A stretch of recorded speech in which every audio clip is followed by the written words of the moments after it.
Hello, hello, hello. Today we're going to talk about buying land and or property in the Philippines. Should you or should you not? That's a big question. A lot of people say, oh, you should, maybe really seriously think about it. But today we're going to talk about this briefly. So stay tuned.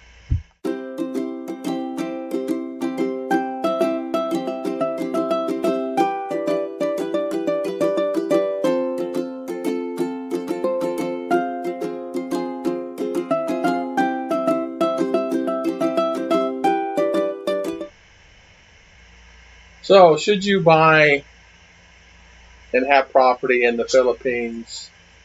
That's a big question. So I did a podcast today about that. And in thinking about it, maybe sometimes we should always think about whether or not we should do that or not, because I'm finding that most of the time, and I'm finding that a lot of the guys, what they're doing, they're buying property and regretting it. Excuse me. It's either because they're building so close to the family or in the family's property grounds on the compound, and or they gave them a lot somewhere close so they could reach them closely. I don't blame them. That's family, and that's family here. And shout out to them for doing that. I wish somebody gave me an opportunity and helped me get free land. I would have really jumped upon that and took advantage of it, meaning took advantage of it and went and got me a job somewhere and made money and enhanced the family compound itself.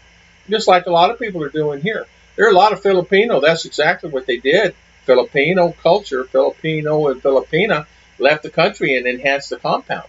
And really great that they do that. And that's nice. And being an OFW, it gives them availability. They can do that working in the other countries, whatever country they're working, and they can make their $400, $500, $600 a month that they never could make here.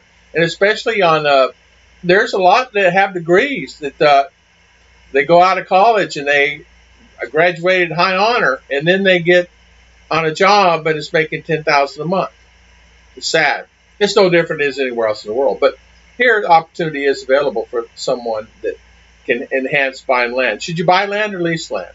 Leasing land, you can spend as much as about $2,000, 25 years, $3,000, 25 years.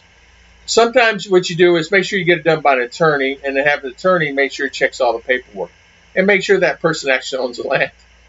And that's the thing. You never know if they own the land or not, and that's the decision you have to make. And I think sometimes really that's true. If you look at a lot of times where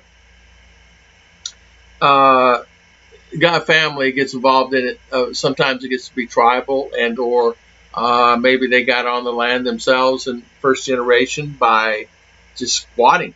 I don't know, but that has happened quite a bit. We've actually had some family members that in the process maybe possibly losing their land because apparently this property with owner that supposedly owned the property does not really actually own it.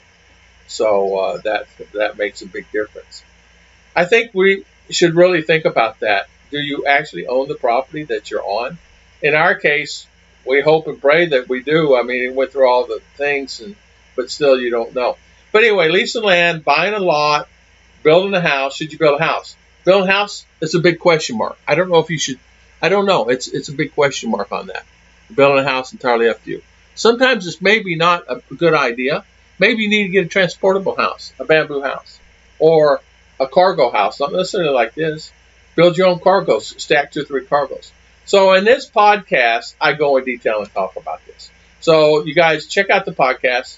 It's on Spotify. It's on Podbean. It's on Sirius Radio. It's on Samsung. It's on a lot. So just look for Tom and Ruth. You'll see me there. Just click the download it, listen to it, or listen to it right there.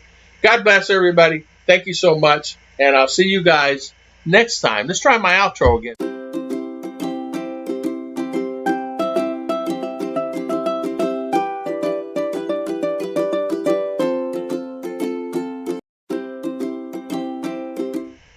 Just testing it. God bless.